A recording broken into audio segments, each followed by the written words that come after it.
എല്ലാം പ്രിയപ്പെട്ട കൂട്ടുകാർക്കും ഏറ്റവും പുതിയ വീഡിയോയിലേക്ക് സ്വാഗതം.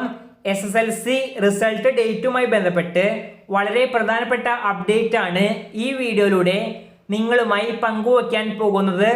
വീഡിയോയിലേക്ക് പോകുന്നതിന് മുൻപ് ഇതുപോലെയുള്ള റിസൾട്ട് സംബന്ധമായ ഏറ്റവും പുതിയ വാർത്തകളും അറിയിപ്പുകളും അതാത് സമയത്ത് ലഭിക്കുവാൻ ഇപ്പോൾ തന്നെ ചാനൽ സബ്സ്ക്രൈബ് ചെയ്ത് കൂടെയുള്ള ബെല്ലൈക്കണിൽ ഓൾ ഓപ്ഷൻ എനേബിൾ ചെയ്ത് വച്ചേക്കുക. വീഡിയോ ഇഷ്ടമായാൽ ലൈക്ക് ചെയ്തുകൊണ്ട് കാണാൻ ശ്രമിക്കുക. അപ്പോൾ നമുക്ക് നേരെ വീഡിയോയിലേക്ക് പോകാം. SSLC പരീക്ഷകൾ എഴുതി റിസൾട്ട് കാത്തിരിക്കുന്ന നിരവധി കുട്ടികളാണ് കഴിഞ്ഞ വീഡിയോകളുടെ കമന്റ് ബോക്സിലും അല്ലാതെയും റിസൾട്ട് എന്ന് വരുമെന്ന് ചോദിക്കുന്നത്. ഇതുമായി ബന്ധപ്പെട്ട് SSLC വാല്യുവേഷൻ ഏപ്രിൽ 3 ആരംഭിച്ചതാണ്. ഈ വർഷം 2 ഘട്ടങ്ങളിലായിട്ടാണ് വാല്യുവേഷൻ നടക്കുന്നത്.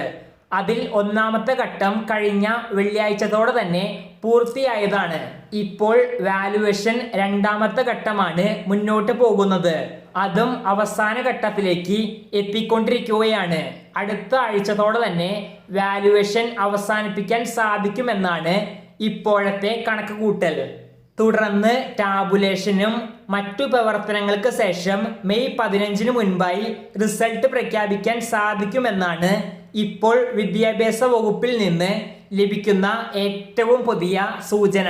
കഴിഞ്ഞ വർഷം മെയ് 8 റിസൾട്ട് പ്രഖ്യാപിക്കാൻ സാധിച്ചിരുന്നു. ഈ വർഷവും അതിനോടടുത്തായി റിസൾട്ട് പ്രഖ്യാപിക്കാനാണ് സാധ്യത. ഏതായാലും മെയ് 15 മുൻപായി റിസൾട്ട് പ്രഖ്യാപിക്കുമെന്ന് ഉറപ്പാണ്. അപ്പോൾ SSLC പരീക്ഷ റിസൾട്ട് വരുമ്പോൾ നല്ല മാർക്ക് അഥവാ ഫുൾ A+ തന്നെ ലഭിക്കുവാനും കൂടുതൽ വാല്യുവേഷനും റിസൾട്ട് സംബന്ധമായ ഏറ്റവും പുതിയ അറിയിപ്പുകളും വാർത്തകളും അതാത് സമയത്ത് ലഭിക്കുവാനും ഇപ്പോൾ തന്നെ ചാനൽ സബ്സ്ക്രൈബ് ചെയ്ത് കൂടെയുള്ള ബെല്ലൈക്കണിൽ ഓൾ ഓപ്ഷൻ എനേബിൾ ചെയ്ത് വച്ചേക്കുക. നന്ദി.